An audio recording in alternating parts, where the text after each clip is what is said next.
Matthew 24:24 అనేది ఒక క్యాచీగా ఉంది. అయితే ఈ క్యాచీ అయిన ఒక 2 నంబర్స్‌లో పలు లోతైన అంశాలున్నాయి. అది మత్తయి ఒక టాక్స్ కలెక్టర్. ఆయన అన్నీ లోతుగానే రాస్తున్నాడు.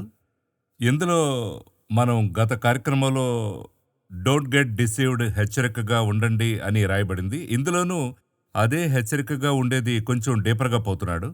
ఎందుకని మాథ్యూ 24 అవసరమని మన ప్రేక్షకులు తెలుసుకోవాలి. ఎందుకు ఇది అవసరమని మాట్లాడాలి ఈ కాల ప్రమాణమునకు. ఎందుకంటే ఇది చివరి కాలం. ఎందుకంటే ఈ సూచన అంత్యకాల సూచన అంటున్నాడు. ఆయన వచ్చేప్పుడు జరిగే సూచనలని ఉంది. ఇప్పుడు మాథ్యూ 24:4 and 5లో చెప్పబడింది. ఇప్పుడు అర్థం కావడానికి చెప్తున్నా. బిలీవర్ అనుకోండి, వాళ్ళు వచ్చి బిలీవర్స్, వాళ్ళకైనా కాషన్ అది.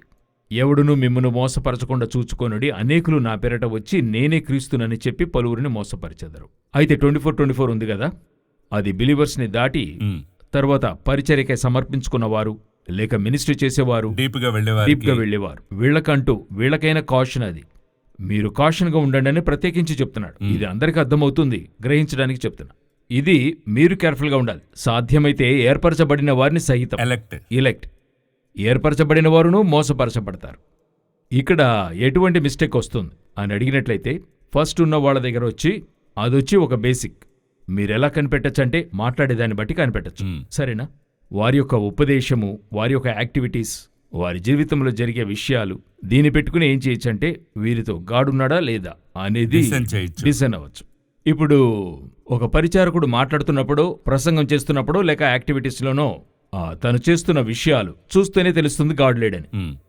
అది వారు దేవుడి నుండి చేయడం లేదనేది బాగా తెలుస్తుంది. అయితే ఒక క్రౌడ్ వారి వెనుక వెళుతూనే ఉంటుంది, ఒక క్రౌడ్ వారిని నమ్ముతుంది. వాళ్ళకే ఈ హెచ్చరిక, వారిని చూడండి నా నామంలో మాట్లాడుతున్నారో లేదు. ఇప్పుడు ఈ 24:24 ఉంది కదా, ఇది వాళ్ళు కాదు. మీరు బయట కనిపెట్టలేరు వీరిని. మరి వీళ్ళు మాట్లాడేటప్పుడు కూడా పర్ఫెక్ట్గా మాట్లాడతారు. అది వాక్యం తెలిసిన వాళ్ళు బాగా తేటగా మాట్లాడతారు, వెళ్ళేవారు. అవును. ఇప్పుడు వీళ్ళని ఒక పెద్ద కూటం ఫాలో చేస్తుంది. వీళ్ళందరూ ఏమనుకుంటారంటే ఓకే, పర్ఫెక్ట్, కరెక్ట్ అనుకుంటారు. అప్పుడు ఇటువంటి వారిని కూడా పడవేయటానికి, నెక్స్ట్ లెవెల్ వీరిని పడేయటానికి, తర్వాత నేను ఈ విధంగా చెప్తాను, సాతాను యూజ్ చేసే టూల్. ఒకరిని సాధారణంగా పట్టుకుంటాడు, కొంతమంది మరో లెవెల్. ఇందులో సాధ్యమైతే ఏర్పరచబడిన వారిని సహితము మోసపరుచుటకై. ఇందులో ఎవరు పడుతున్నారని చూస్తే, ఎలా పడుతున్నారని చూస్తే, because of the science and wonders, అద్భుతాలు, సూచక క్రియలు.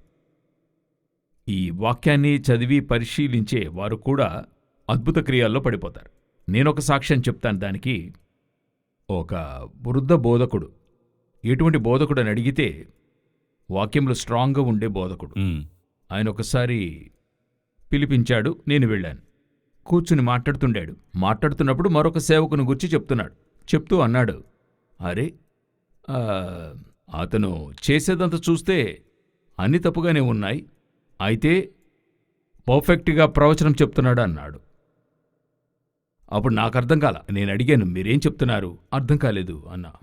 కొన్ని విషయాలని చూస్తే తప్పుగానే ఉన్నాయి అన్ని కూడా. అయితే తను చెప్పే ప్రాఫెసీ ఎలాగుంది? కరెక్ట్గా ఉంది. నాకే ప్రాఫెసీ చెప్పాడు, ఆ ప్రాఫెసీ కరెక్ట్గా ఉండింది. ఇదే సాధ్యమైనంత వరకు ఏర్పరచబడిన వారిని మోసం చేయడం. ఓకేనా? వరము క్రియ చేస్తుంది.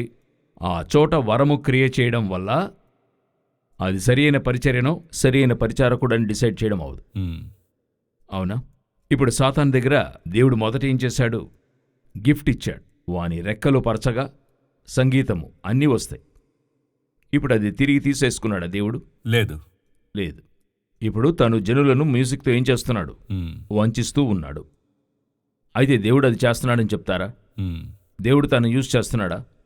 తను దేవుని సేవకుడని చెప్పగలమా? లేదు. పలు సమయాల్లో మనం ఇలాగే డిసీవ్ అవుతున్నాం. అద్భుత కార్యాలు జరుగుతున్నాయి, ప్రొఫెసీ చెప్తున్నారు, అన్నీ జరుగుతున్నాయి. అలా జరిగేప్పుడు వీరు ఎలా తీసుకుంటున్నారంటే, ఇవన్నీ జరుగుతున్నాయే, అప్పుడు ఆయన కరెక్ట్గా ఉండాలి కదా. మరలా చెప్తున్నా, లేదు. నేను గత ఎపిసోడ్లో ఒక విషయం చెప్పుకున్నాము, దాన్ని మరలా ఎగ్జాంపుల్గా తీసుకుంటాను. మోషే కొట్టి నీళ్లు రావడం వల్ల అది దేవుని చిత్తం కాదు. దేవుని చిత్తం లేకుండా కూడా జరగచ్చు, ఎందుకంటే ఆ కర్రకు అంత పవర్ ఉంది. సో నీళ్లు రావడం ఫ్యాక్ట్, ప్రజలు చూసింది ఫ్యాక్ట్, ప్రజలు వినింది ఫ్యాక్ట్, కానీ దేవుని దృష్టిలో అది అనుకున్నట్టుగా లేదే. సో గాడ్స్ దృష్టిలో ఎలా ఉందో అనేది కాయిన్ ప్లస్ ఆర్ మైనస్ అనేది ఇప్పుడు మీ యొక్క వరాన్ని దేవుడు ఉపయోగించడం అన్నది ఒకవైపు ఉండనివ్వండి. మ్మ్. మీరు తప్పుగా పోను మీ పర్సనల్ లైఫ్లో చెప్తున్నా, తప్పుగా పోను. ఆ రోజు నాకు ఒకరు చెప్పారు, నాకెంతో ఆశ్చర్యంగా ఉండింది. ఒకరిని గుర్చి, అది సేవకుని గుర్చి చెప్పారు, బయట వ్యక్తిని గుర్చి చెప్పారు. ఇప్పుడున్న ప్రజల యొక్క మైండ్ సెట్ ఆ విధంగా అయింది. ఒకరి వ్యక్తిగత విషయాలను చూసి చెప్తూ అతని పర్సనల్ లైఫ్ ఎందుకు మీరు చూస్తున్నారు? మ్మ్. అతను తిన్నగా పని చేస్తున్నాడా, తిన్నగా మినిస్ట్రీ చేస్తున్నాడా, అది మాత్రం చూడండి. అతని పర్సనల్ లైఫ్లోకి వెళ్ళొద్దు అని అన్నాడు. మనం వెళ్ళడం లేదు, వారి పర్సనల్ లైఫ్లోకి వెళ్ళడం లేదు. అతని పర్సనల్ లైఫ్లో అతని దగ్గర ఒక పాపం ఉందనుకోండి, మ్మ్. ఒక విషయం ఉందనుకోండి, మీరు అతన్ని ఫాలో చేస్తున్నప్పుడు అది మిమ్మల్ని బాధిస్తుంది కదా. ఖచ్చితంగా. స్పిరిచువల్ వరల్డ్లో మీరు ఆ యేసుని ఫాలో చేస్తే యేసునిలాగా మారిపోతారు. అవును. సెయింట్ పాల్ని ఫాలో చేస్తే అతనిలాగా మారుతారు. అదే కదా అదే ఫ్యాక్ట్. fact. పౌలు కూడా అదే చెప్తున్నాడు. నేను క్రీస్తును పోలి నడుచుకొనుచున్న ప్రకారము మీరును నన్ను పోలి నడుచుకొనుడి, కుమారుని స్వరూపంలోనికి మారడానికి. అప్పుడు మీరు ఒక వ్యక్తిని ఫాలో చేయగా వారిలోని విషయాలు మీలోనికి వస్తాయి కదా. మ్మ్. ఆయన లాంటి లైక్నెస్ వస్తుంది. ఫాదర్ బెర్గ్మన్స్ ఉన్నారు, మీరు ఆయనతో కూడా ఉండగా మీరు ఆయనలాగా పాడతారు చూడండి. మ్మ్. ఆ గొంతుకలోని హెచ్చుతగ్గులను కూడా ఆయనలాగానే పలుకుతూ ఉంటారు. మ్మ్. ఎందుకంటే అది సహజం, మనం ఎవరితో ఉంటామనేది. అదేవిధంగా స్పిరిట్ అవుతుంది. మ్మ్. ఆయన దగ్గర ఉండేటువంటి స్పిరిట్ మీలోనికి వస్తుంది కదా. ఇప్పుడు ఆటోమేటిక్గా అద్భుత కార్యముల నిమిత్తం మీరు వెనుక వెడుతూ ఉన్నారు, వారితో నడుస్తూ ఉన్నారు. ఒక స్థలములో వారిలో ఉండేటువంటి ఆ పాపములు మీలోనికి వస్తాయి కదా. మ్మ్. ఇదే సాధ్యమైనంత వరకు ఏర్పరచబడినవారు వంచబడటం. ఇప్పుడు వీరిని పిలిచి అడగండి, మీరెందుకు వారి వెనుక వెళ్తున్నారని అడిగితే, ఆయన దగ్గర ఉన్న విషయాన్ని వదిలేయండి. కొందరైతే అది మాకు తెలుసు అంటున్నారు, అదొక ప్రాబ్లమే. అయితే ఆ గిఫ్ట్ ఆపరేట్ అవుతుంది కదా అంటున్నారు. ఆపరేట్ అవుతున్నా ఆ గిఫ్ట్ మాత్రమే ఆపరేట్ అవ్వదు. ఆ గిఫ్ట్ ఆపరేట్ అవుతున్నా స్పిరిట్ ఆపరేట్ అవుతుంది మీలో. మ్మ్. అర్థమైంది. పేతురు లేచి మాట్లాడుతున్నప్పుడు 3000 మంది సమర్పించుకుంటున్నారు కదా, హృదయాలు గుచ్చపడుతున్నాయి కదా, చేతులు పెట్టినప్పుడు పరిశుద్ధాత్మ దిగుతుంది కదా. అప్పుడు వీరిలో దురాత్మ ఉన్నప్పుడు చేతులు పెడితే ఏమవుతుంది? మ్మ్. దురాత్మే కదా వస్తుంది. అవును. సాధ్యమైనంత వరకు ఏర్పరచబడినవారు మోసపరచడానికి. ఈరోజు వీళ్ళని రిసీవ్ చేసేది ఏమై ఉంది? పెద్ద పెద్ద వాళ్ళు, పెద్ద పెద్ద పరిచారకులు కూడా కొంతమంది దగ్గర ఇలా డిసీవ్ అవుతున్నారు. వాళ్ళకి ఆ వర్డ్ ఆఫ్ గాడు దాని గురించి పట్టింపు లేదు, మిరాకిల్ జరుగుతుంది. అందుకే ఆ వాక్యంలో స్ట్రాంగ్ గా ఉండాలని అప్పుడప్పుడు చెప్తూ ఉంటాడు. మీరు ఇందులో స్ట్రాంగ్గా ఉన్నారంటే ఇందులో ఇంకొక విషయం నేర్చుకో. మరి వాక్యంలో శక్తి ఉంది కదా. ఉంది. అదే మేజర్. వాక్యమే శక్తి. శక్తి. అద్భుత కార్యాలు ఉన్నాయి కదా, అవును. Science and wonders. ఇవి ఏంటని అడిగితే మార్కు చెప్తుంది, మ్మ్. ప్రభువు వారికి సహకారుడై సూచక క్రియల వలన వాక్యాన్ని స్థిరపరుస్తూ ఉండేను. ఈ so science and Christ wonder అద్భుత సూచక క్రియలు చేస్తున్నాడే. సో ఇలా మన సూచక్రియలు లేవనడం నాట్ లేదు. అగేన్స్ట్ దట్, బట్ లేదు. అది మాత్రమే కాదు, వర్డ్ కూడా, వర్డ్ లో స్ట్రాంగ్ గా ఉండాలి. సూచక క్రియలను చేయడం వల్ల వారు సరైన వారిగా ఉన్నారా లేదా అనేదే పరిశీలించమంటున్నాం. అది మనం చెప్పడం లేదు, వాక్యం వాక్యం చెప్తోంది. అంటుంది. ఇప్పుడు క్రైస్ట్ దగ్గరికి వస్తున్నారు, ఒకరు చెప్తున్నారు, ఆ డిసైపుల్స్ వచ్చి చెప్తున్నారు, మనకి సంబంధించని ఒకడు నీ నామమున అక్కడ అద్భుతాలు చేస్తున్నాడు, మ్మ్. అందుకేసు మనకి విరోధి కానివాడు మన పక్షంగా ఉన్నాడు, అయితే మనవాడు కాడు. మ్మ్. విడిచిపెట్టమంటున్నాడు. వదిలేండి, ఆటంకపరచద్దు, మీరు వాని వెనుక వెళ్ళొద్దు. మ్మ్. ఈరోజు అదే ఇక్కడ సమస్య. ఈరోజు ఉండే ప్రాబ్లం ఏంటంటే సూచక్రియలు జరిగిన వెంటనే అమాంతంగా అలాగే పడిపోతున్నారు. మ్మ్. కొందరైతే ఇప్పుడు ఇంకొకటి ఉంది, కొరింథీయులకు రాస్తూ గిఫ్ట్స్ గురించి రాస్తారు. అవును. 9 గిఫ్ట్స్ ఉన్నాయి, అందులో 9 వరాలు ఉన్నాయి. మ్మ్. ఆ 9 వరాలను గురించి రాస్తున్నప్పుడు అందులో ఆత్మల వివేచన అనేది ఒకటి ఉంది. డిసైనింగ్. ఆ డిసైనింగ్ స్పిరిట్ ఉంది కదండి, అవును. అదే మీకు ఎంతో ఇంపార్టెంట్గా కావాలి ఇప్పుడు. మ్మ్. ఎందుకంటే ఒక వ్యక్తితో మాట్లాడుతున్నప్పుడు మీ స్పిరిట్లో ఒక డిస్టర్బెన్స్ వస్తుంది. మ్మ్. ఇప్పుడు ఆ వ్యక్తి పాపం వల్ల మీకు రాదు, తన స్పిరిట్లో ప్రాబ్లం ఉంటుంది. పాపము అందరిలోనూ ఉంది, పాపము లేనిది యేసుక్రీస్తే. మ్మ్. యేసుక్రీస్తు వంటి పరిశుద్ధుడు ఈ లోకములో మరి ఎవరూ లేరు. ఒక్కొక్కరికి ఒక్కొక్క విధమైన పాపం, మనమే ఆ కేటగిరీ వేరు చేశాం. బట్ పాపం ఉంది. ఒకరి దగ్గర కోపము, ఒకరి దగ్గర మూర్ఖము, ఒకరికి డబ్బాష, మరొకరికి వస్తువులు, ఒకరికి వ్యభిచారం ఉండొచ్చు, ఒకరికి వేషధారణ, ఒకడు హంతకుడై ఉండొచ్చు. ఏదో ఒక పాపం ఉంది. ఏదో కోపం అంటే నేను చెప్పేది ఒక్కో విధమైన కార్యం ఉంది. చూడండి, ఆ కోణంలో నేను చెప్పడం లేదు, వారిలో ఒక స్పిరిట్ ఉంటుంది. ఆ స్పిరిట్ ఏంటో మీకు తెలియాలి. డిసెండింగ్ చేయాలి. పాపాన్ని వదిలి బయటకు వచ్చేస్తారు. ఇప్పుడు ఒక డిఫరెన్స్ చెప్తే అర్థమవుతుంది. సౌలులో ఒక స్పిరిట్ ఉంది, ఉమ్, అయితే అతడు రాజు. దావీదుని సాతాను ప్రేరేపించాడని ఉంటుంది, ఉమ్, అయితే సాతాను లోన లేడు. అర్థమైందండి? ఉమ్, ఇటు సౌలు దగ్గర పాపం ఉంది. వీరిద్దరి మధ్య డిఫరెన్స్ని మీరేం చేయాలి తెలుసుకోవాలి. ఉమ్, ఇతడు తప్పు చేస్తున్నాడు, అతడు తప్పు చేస్తున్నాడు. అయితే ఇతడు సాతాను ప్రేరేపించి చేస్తున్నాడు, ఇతను సాతాను ఉంచుకుని చేస్తున్నాడు. ఉమ్, ఇతడు బయటకొచ్చే అవకాశం ఉంది. ఎవరు? దావీదు వచ్చే అవకాశం ఉంది, వచ్చేశాడు. ప్రార్థించాడు, వచ్చేశాడు. ఇతడు రాలేదు చివరి వరకు, ఉమ్. టిల్ ది ఎండ్ అలాగే ముగించాడు. అట్లే ముగిస్తున్నాడు. ఇప్పుడు సౌల్ని ఫాలో చేసే గ్రూప్ ఉందా లేదా? అవును, వాళ్ళు అతనితో పాటు చనిపోయారా లేదా? అవును. అదే ఇక్కడ జరుగుతుందని చెప్తున్నా. అందుకే ఈ 24 ఆ హెచ్చరిక కంటే ఇదొక వ్యత్యాసమైన హెచ్చరిక. అవును, ఇది ఇంకా కొంత డేంజర్. Deeper and danger. అవును, సాధ్యమైతే ఏర్పరచబడిన వారిని సహితం. ఎలెక్ట్. ఇప్పుడు చాలామంది ఇటువంటి వ్యక్తుల దగ్గర డిసీవ్ అవుతున్నారు. పిన్ పాయింట్గా ప్రాఫెసెస్ వస్తున్నాయి. ఒక పీరియడ్లో పోను అట్లే చూస్తూ, అయితే స్పిరిట్లో గాడ్ మీద ఖచ్చితంగా చెప్తాడు. అయితే అది డిసెండ్ చేసే స్థాయిలో మీరు ఉండాలి. అలాగైతే మీరు చెప్పిన ప్రకారం ఆ గాడ్స్ వాయిస్ మనం వినగా గాడ్స్ స్పిరిట్ మనతో ఉండడం వలన అది క్లియర్గా తెలుస్తుంది.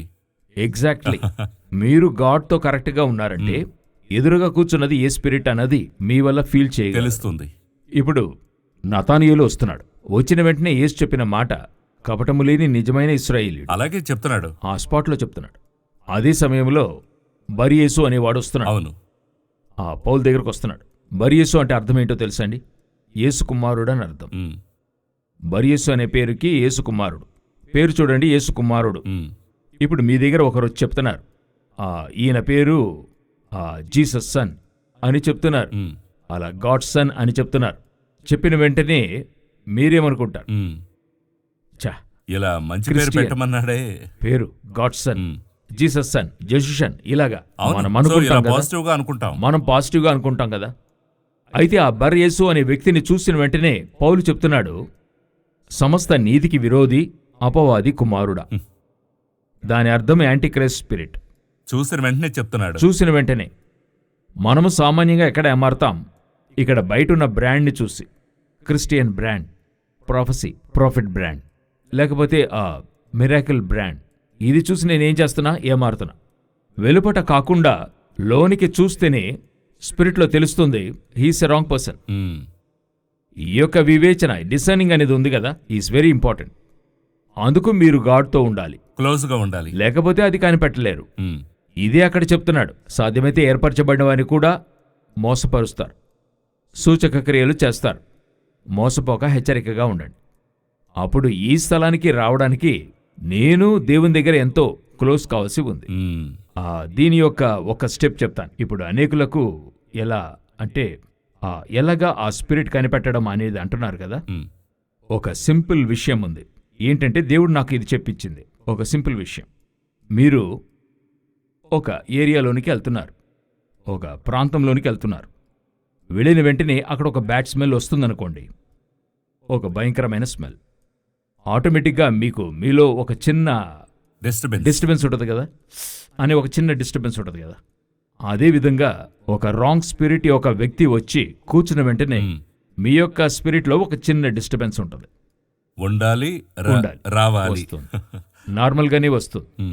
మీరు ఒక బాడీ స్ప్రేనో లేక ఒక పర్ఫ్యూమ్ వేసుకొచ్చి కూర్చున్నారంటే ఆటోమేటిక్గా తెలుస్తుంది కదా, అంతేనా? అదే విధంగానే ఒక రాంగ్ స్పిరిట్ ఉన్న వ్యక్తి వచ్చి కూర్చున్న వెంటనే మీ స్పిరిట్లో ఒక చిన్న డిస్టర్బెన్స్ వస్తుంది. అది ఎందువల్ల అన్నది కూడా మీకు తెలియదు. మాట్లాడుతున్నప్పుడు మీకు ఒక ఇరిటేషన్గా ఉంటుంది, తెలుస్తుంది. అప్పుడు అంత గొప్పగా నాతో దేవుని ప్రసన్నత ఉండాలి. యాక్చువల్గా మనం వచ్చి దీనికోసం చెప్పడంలా, ఇంతవరకు మనం చర్చించిన ఏ టాపిక్ను కూర్చుని ఈ ఘట్టానికి ఈ ప్రజలకి ఇప్పుడు అవసరమని ఎంచుకున్నది లేదు. దేవుడు ప్రేరేపించిన రీతిలో చెప్పుకుంటూ వెళ్తాం. మన టాపిక్ డిస్కషన్లో 2 నిమిషాల పైన తీసుకున్నది లేదు. ఆ చోట దేవుడు మనకిస్తాడు కదా. సో మనం ఆ కింగ్డమ్ పర్స్పెక్టివ్లో దేవుడు అలా నడిపిస్తూ ముందుకెళ్తున్నప్పుడు ఆ స్పిరిట్ ఒకటే అయినప్పుడు, అదిను మీతో ఫస్ట్లో నేను చెప్పాను, అది నేను ఇంకా జ్ఞాపకం ఉంచుకున్నా. దేవుడు చెప్పేంత వరకు మనం చేద్దాం.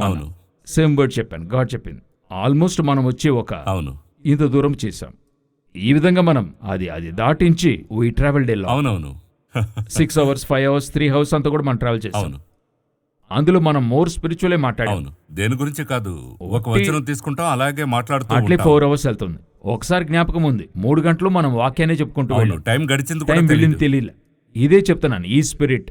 ఉమ్, మీరు టీవీ నడుపుతున్నారు, నేను ఒక మినిస్ట్రీ చేస్తున్నా. మినిస్ట్రీలో ఒక్కొక్కరికి వేరే వేరే అవును. జర్నర్. వేరే వేరే అయితే టుగెదర్ ట్రావెల్ చేయగలుగుతున్నాం. అయితే ఇద్దరు సేవకులు టుగెదర్ ట్రావెల్ చేస్తున్న వారు చేయలేకపోతున్నారు. అక్కడే ఆ స్పిరిచువల్ ప్రాబ్లం ఉంది. ఉమ్, ఇదొచ్చి వీళ్ళు స్పిరిట్లో ఫీల్ కావాలి. ఉమ్, అలా అక్కడ కూర్చునేప్పుడు డిస్టర్బెన్స్ ఉందా, అప్పుడు వీరు యోచించాలి, లేదు వద్దు. ఇది మీరు ఆ యొక్క డిస్టర్బెన్స్ని దాటి వారితో ట్రావెల్ చేస్తున్నారంటే ఒక నష్టం మీకు వాటిల్తుంది. అది డబ్బు నష్టమో, లేక వస్తువు నష్టమో, లేక మీ మినిస్ట్రీలో నష్టం కలుగుతుంది.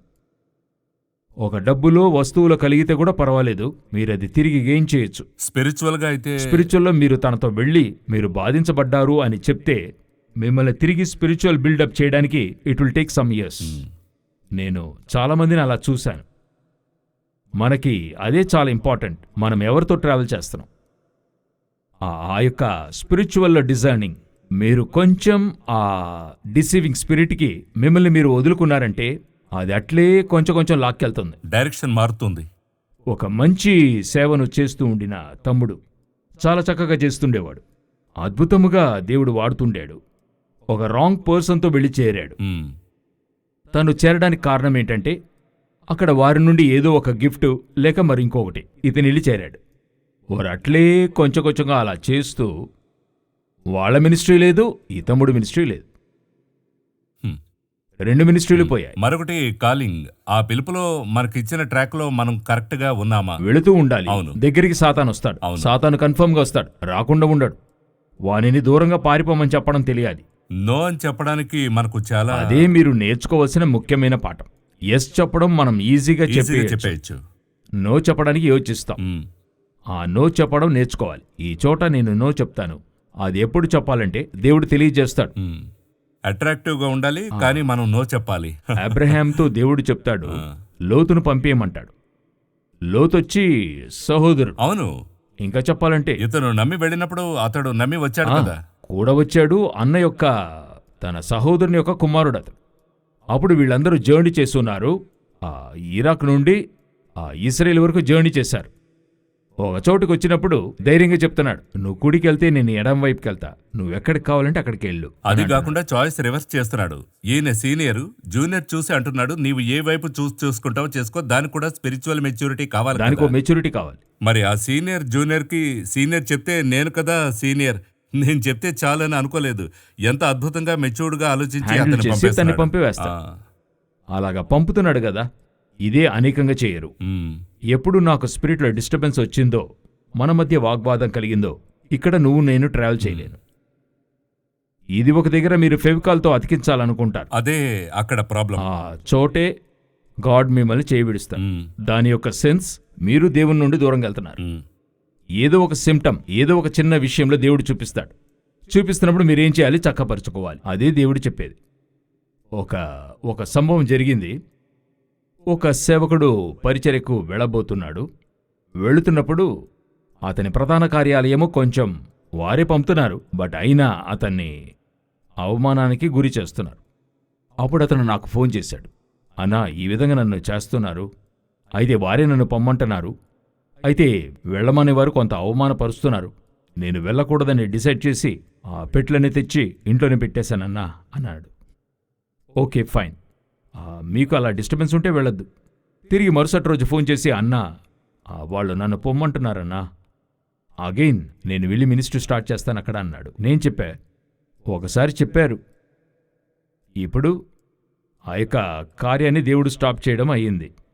తిరిగి వీళ్ళేం చేస్తున్నారు? స్టార్ట్ చేస్తున్నారు. వద్దు, దేవుడు ఇలా చేయడు. ఇప్పుడు నేను ప్రాఫెసీ చెప్పలేదు, నేను ప్రాఫిట్ కాదు. ఇది ఒక నిదానం అంతే.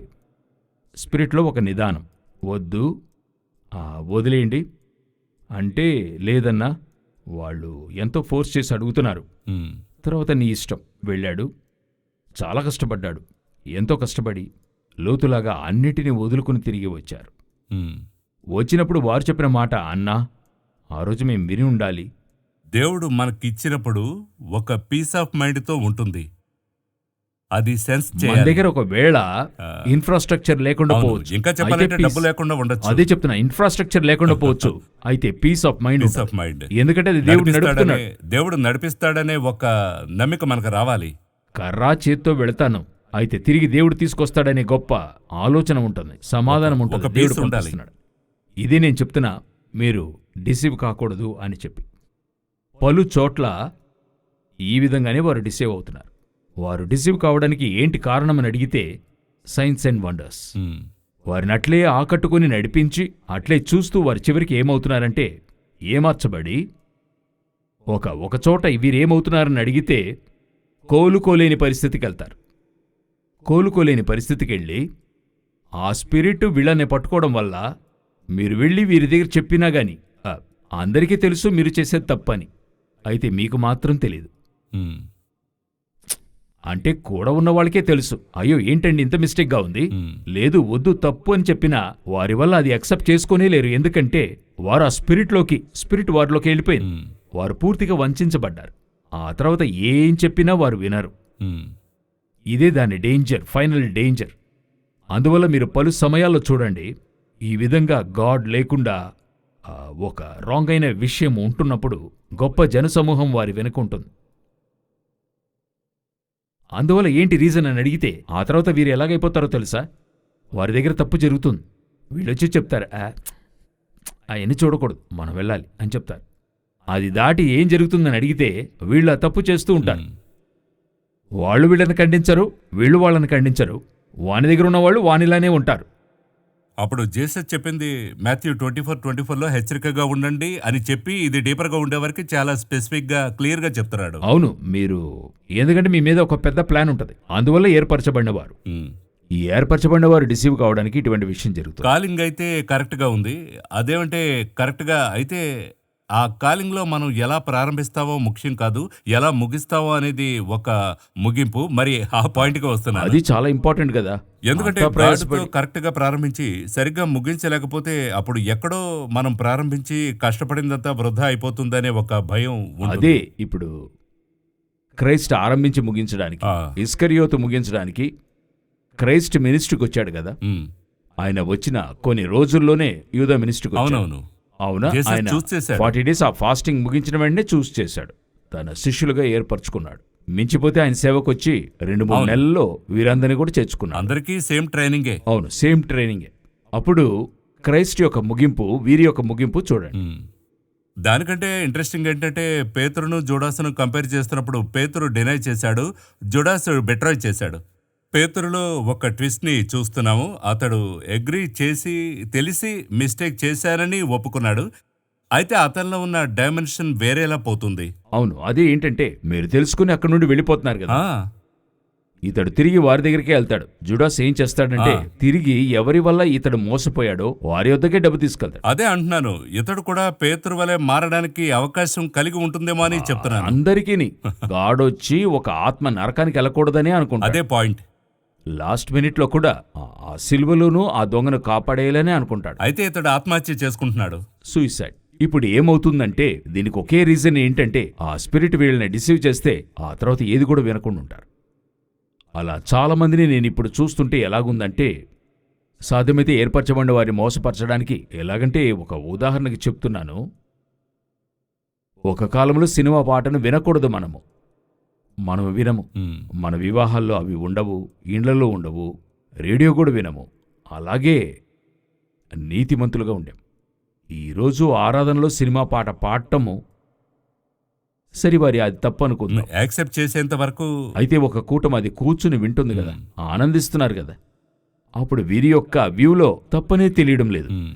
వీరి వ్యూలో వచ్చి పుల్పిట్లో ఒకటి చెడ్డ మాట మాట్లాడుతున్నాడు, క్యాషువల్గా మాట్లాడుతూ ఆ మెసేజ్లో ఒక చెడ్డ మాట మాట్లాడుతున్నాడు. అది ఆల్టర్ నుండి మాట్లాడుతున్నాడు. ఆల్టర్ నుండి. అవును. అదొక గ్రూప్, అతను మాట్లాడుతున్నాడు, అదొక స్పిరిట్. సరే, అతను విడవబడ్డాడు. అంటే ఆ సాతాను అతన్ని పట్టుకుంది. అయితే ఒకరు కూర్చుని ఆనందిస్తున్నారే, అప్పుడు ఆ స్పిరిట్ వారిని డిసీవ్ చేస్తుంది కదా. వీళ్ళందరూ ఎవరు? లోకము నుండి వేరు చేయబడి యేసు రక్తం చేత కడుగుబడి బాప్తిసం తీసుకుని లోనొచ్చి కూర్చున్నారు. ఇక్కడే ఉంది ప్రాబ్లం అంతా. ఉమ్, అప్పుడు ఈ కూటాన్ని చూసే ప్రభువు చెప్తున్నాడు, చాలా కేర్ఫుల్గా ఉండు, నువ్వు ఏదో ఒకటి చూసి ఏమారుతున్నావు, ఏమారద్దు. ఉమ్, ఏమారితే పోతావు. సో నీ యొక్క ఆత్మను వివేచించే ఆ యొక్క వరం, ఉమ్. ఆ కార్యంలో Discernment. You need to be very careful. చివరగా ఈ స్టోరీ చాలా చూసిన స్టోరీ. ఒక యంగ్స్టర్ చక్కగా వర్షిప్ చేస్తున్నాడు, మంచి జన సమూహం. ఓకే, అయితే వృద్ధాప్యంలో ఉన్న పాస్టర్ ఉన్నాడు, ఆయనకి ఫేమస్ అంతా లేదు. ఆయన వచ్చి ఒక చిన్న పాట పాడుతున్నాడు. ఆయన పాడుతూ ఉంటే అందరూ ఏడుస్తున్నారు. ఈ యంగ్స్టర్ ఆ వృద్ధాప్యంలో ఉన్న బోధకుని చూసి ప్రశ్నిస్తున్నాడు, నేను పాడుతున్నప్పుడు అందరూ నవ్వారు, చప్పట్లు కొట్టారు, సంతోషించారు. మీరు పాడుతున్నప్పుడు అందరూ ఏడ్చారు కదా అని. ఆ పెద్ద బోధకుడు చెప్పాడు, you know the saviour's song. ఆ పాట చరణాలన్నీ నీకు తెలుసు బాబు, but I know the saviour. నాకు ఆయనే తెలుసు. అప్పుడు do you know him personal అనే ప్రశ్న కూడా వస్తుంది. ముఖ్యమైన ట్విస్ట్గా ఉంది. అంటే ఇప్పుడు మనం చేసేదంతా క్రీస్తు కొరకు, ఏది చేసినా ఆయన నా మహిమార్థమై. We're not here in entertaining the ah, people. మనం ఇక్కడ ప్రజల్ని దేవునికి నేరుగా, ఎవరు మిమ్మల్ని ఎంటర్టైన్ చేస్తున్నారో వారిని సరి అనుకోకూడదు. ఉమ్, మిమ్మల్ని క్రీస్తు వైపుగా తిప్పుతున్నారా?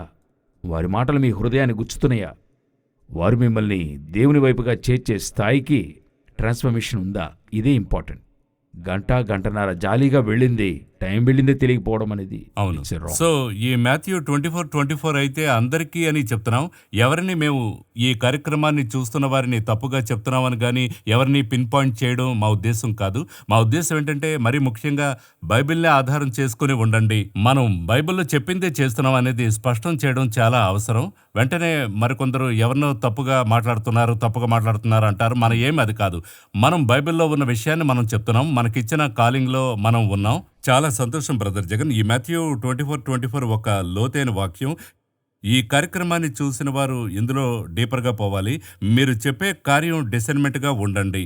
సో ఇంకా క్లోజ్గా వెళుతున్నారు కాబట్టి డూ వి నో హిమ్, ఆయన వాయిస్ మనం వింటున్నామా, ఆయన మనతో ఉన్నాడా అనే ప్రశ్నను మీరు అడుగుతున్నారు. ఆ సెన్స్ చేస్తేనే మనకు తెలుస్తుందని మీరు చెప్తున్నారు. చాలా సంతోషం. మరో కార్యక్రమంలో వేరే యాంగిల్లో మనం ఇదే మాథ్యూ 24ని చూద్దాం. ఈ కార్యక్రమానికి విచ్చేసినందుకు చాలా సంతోషం. వందనాలు.